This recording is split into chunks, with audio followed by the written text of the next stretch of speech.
الحمدللہ رب العالمین والصلاة والسلام علی سید الانبیاء والمرسلین۔ عاملین احباب کے شب و روز کے معمولات کے حوالے سے میں نے الآفاق کی 7ویں قسط میں الوظیفۃ الکریمہ کو مکمل اور اس کے ساتھ ابتدائی عاملین احباب کے لیے شروعاتی طور پر عملیات کے 9 چلے جس میں کسی قسم کا کوئی پرہیز نہیں ہے وہ شائع کر دیا ہے۔ آپ اس کو ویب سائٹ میں جا کر کے دیکھیں اور اس کا لنک اس ویڈیو کے ڈسکرپشن میں ڈال دیا جائے گا، وہاں سے آپ جا کر کے اس کو دیکھ سکتے ہیں، پڑھ سکتے ہیں۔ اور اس میں نے ایک ادارتی نوٹ کے تعلق سے کچھ لکھا ہے، تو میں آپ کو وہ پڑھ کر کے سناؤں تاکہ الوظیفۃ الکریمہ کی جو اہمیت ہے وہ اپنی جگہ مسلم ہے، لیکن چونکہ میرے معمول میں بھی یہ سالہ سال سے ایک عرصہ سے ہے، اور حدیث شریف میں بھی فرمایا کہ دوسروں کے لیے بھی وہی چیز پسند کرو جو خود اپنے لیے کرتے ہو، تو جو میرے معمولات کا حصہ ہے اور جس طریقے سے میں شب و روز گزارتا ہوں، تو میری خواہش ہے کہ میرے احباب جملہ جو میرے شاگرد ہیں یا جو لوگ مجھے فالو کرتے ہیں یا جو بھی میرے خویش و اقارب ہیں، رشتہ دار ہیں، دوست ہیں، احباب ہیں، ان تمام کو میں یہ تلقین کروں گا، نصیحت کروں گا، بلکہ ان سے گزارش کروں گا کہ آپ ہو سکے تو الوظیفۃ الکریمہ کا ورد کریں۔ یہ خاص ہو یا عام، اس کی سب کو حاجت ہے۔ الوظیفۃ الکریمہ میں صبح و شام کے وظائف ہیں، صبح کے خاص وظائف ہیں، پھر شام کے خاص وظائف ہیں، رات کے خاص وظائف ہیں، ذکر 4 ضربی ہے، ذکر خفی ہے، پاس انفاس ہے، تصور شیخ ہے۔ اس طریقے سے ایک صیغہ حضور اعلی حضرت آقائے نعمت عظیم البرکت رحمۃ اللہ تعالیٰ علیہ نے درود شریف کا ایک ایسا صیغہ اس میں نقل کیا ہے جو زیارت حضور اقدس صلی اللہ تعالیٰ علیہ وسلم کے لیے کافی مفید ہے، اور اعلی حضرت عظیم البرکت کا یہ بارہا کا تجربہ ہے کہ آپ نے اس صیغے کی برکت سے آقائے دو جہاں سرور کائنات صلی اللہ تعالیٰ علیہ وسلم کی زیارت فرمائی، آپ زیارت سے مشرف ہوئے۔ تو اس میں بہت بہترین ایک ادعیہ معصورہ کا ایک یہ مجموعہ ہے، اور شب و روز کے اس میں جو معمولات ہے، اوابین کی نماز ہے، بعد مغرب پھر تہجد کے نماز کا اس میں ذکر ہے۔ تو جو بھی اس میں معمولات ہیں اس کو آپ اپنا نصب العین بنائیں، اور شب و روز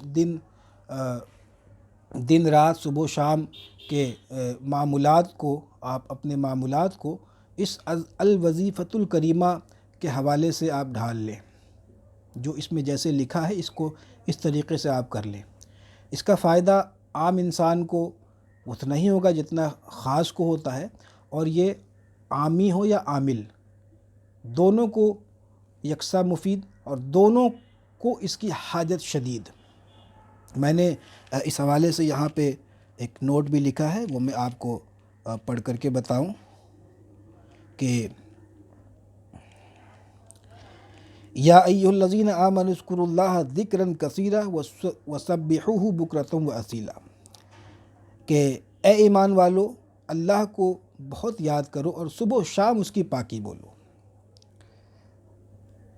عامی ہو یا عامل، کامیابی کا مدار صرف اور صرف صبح و شام بطور دوام اللہ کے ذکر پر منحصر ہے۔ وَسَبِّحُوهُ بُكْرَةً وَأَصِيلًا، معمولات شب و روز صبح و شام کے تعلق سے الوظیفۃ الکریمہ کو اپنا راہبر، اپنا مرشد، اپنا استاد بنائیے،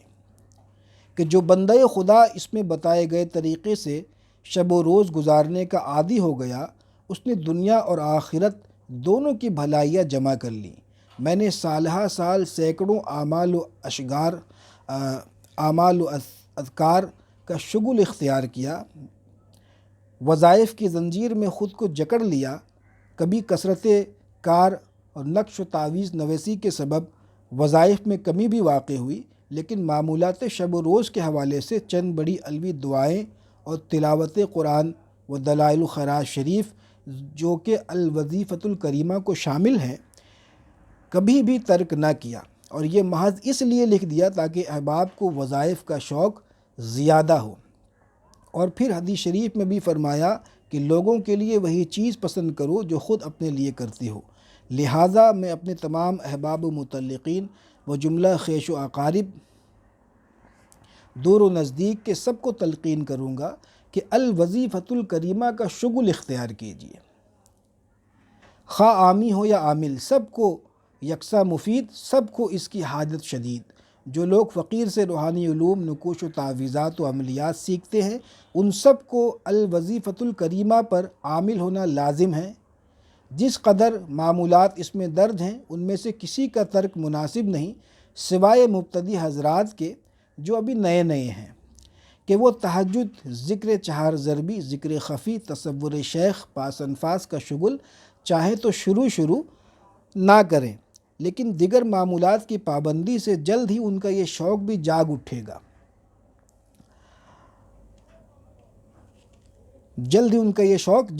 گا، اللہ توفیق دے۔ جس قدر اس باغ سے پھول چن سکتے ہیں چن لیں، ان پھولوں کی مہک سے دنیا و آخرت معطر ہوں گے۔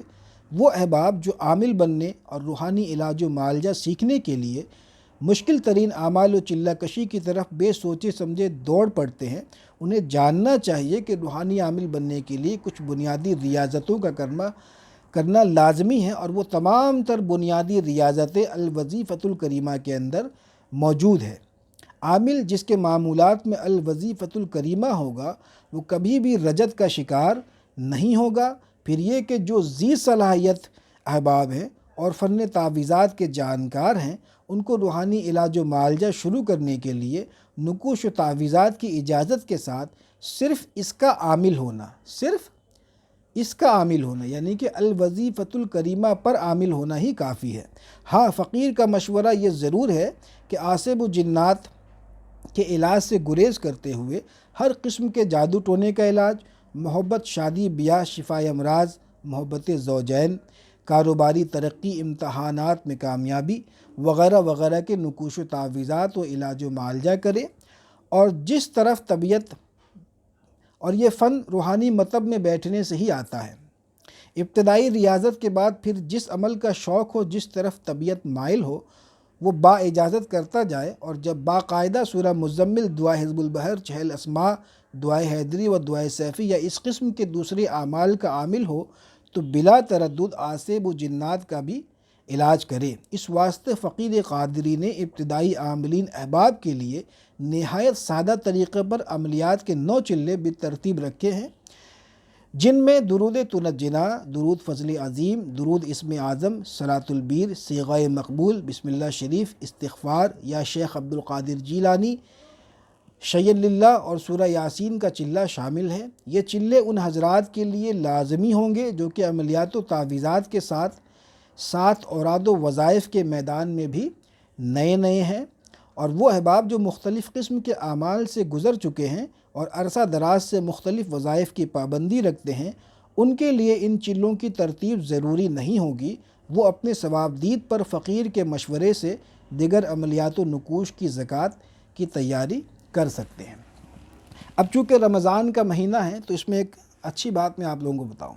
بہت سارے لوگ رمضان